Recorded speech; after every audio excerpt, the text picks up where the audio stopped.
Bismillahirrahmanirrahim. Assalamualaikum warahmatullahi wabarakatuh. Berjumpa lagi dengan saya dalam acara Guldum Kuliah 2 menit. Masih 2 menit. Sholawat dan salam senantiasa tercurah kepada Nabi kita Muhammad SAW beserta keluarga dan sahabatnya. Semoga kita kelak mendapat syafaatnya. Amin amin ya rabbal alamin.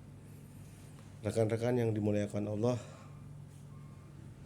para nabi dan rasul semuanya diutus ke dunia untuk menyempurnakan akhlak manusia. Pertanyaannya adalah, kenapa sih harus disempurnakan? Ya, karena Allah Maha tahu bahwasanya manusia itu hidup menginginkan contoh atau tauladan, yaitu diutuslah para nabi dan rasul di dunia ini. Jadi setiap saat manusia pada umumnya memang butuh orang yang menjadi contoh. Untuk itulah Allah Subhanahu wa taala mengirimkan para nabi dan rasul ke dunia ini.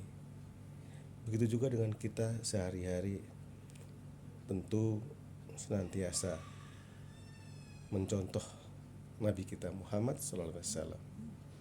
Atau kadang kita juga ingin mencontoh seseorang yang sebagai kita anggap baik akhlaknya.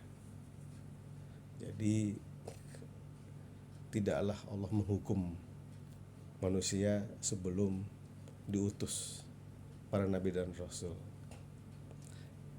Bagaimana tidak dibilang akhlaknya buruk, atau bisa juga dibilang zaman jahiliyah. Zaman sebelum ada rasul itu zaman jahiliyah atau zaman kebodohan. Kenapa dibilang bodoh? Bagaimana tidak bodoh kalau seorang ayah mengubur hidup-hidup bayinya,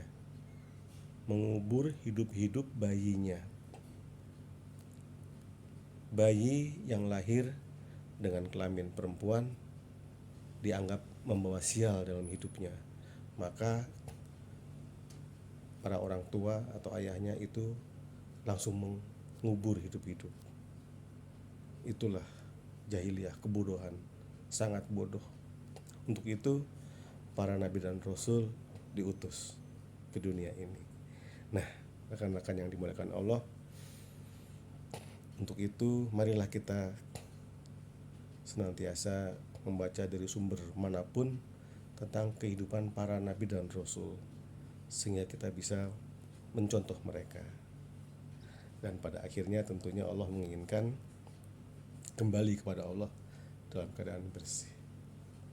Lalu bagaimana kalau ada orang yang akhlaknya belum baik atau tidak baik? Apakah itu berarti tugas daripada nabi dan rasul itu gagal? Tentu tidak. Tidak pernah ada yang gagal nabi dan rasul.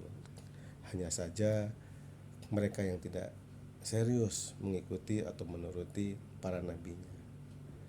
Jadi masih banyak di antara kita yang beribadah maupun menjalankan kehidupan ini tidak mengikuti nabi atau rasul atau kitab suci Al-Quran. Mereka hanya mengikuti apa-apa yang telah dilakukan oleh ibu mereka atau nenek moyang mereka. Mereka anggap itu sudah benar, padahal ibu atau nenek moyang mereka tidak diberikan Allah ilmu tentang ibadah tersebut. Jadi sekedar mengarang-arang.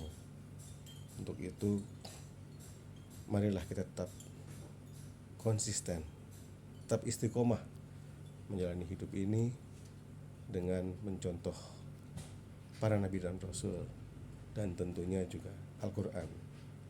Demikian yang dapat saya sampaikan. Semoga bermanfaat. Yang benar datangnya dari Allah Subhanahu wa taala, dan yang salah dari saya mohon ampunannya. Billahi taufik wal hidayah. Assalamualaikum warahmatullahi wabarakatuh.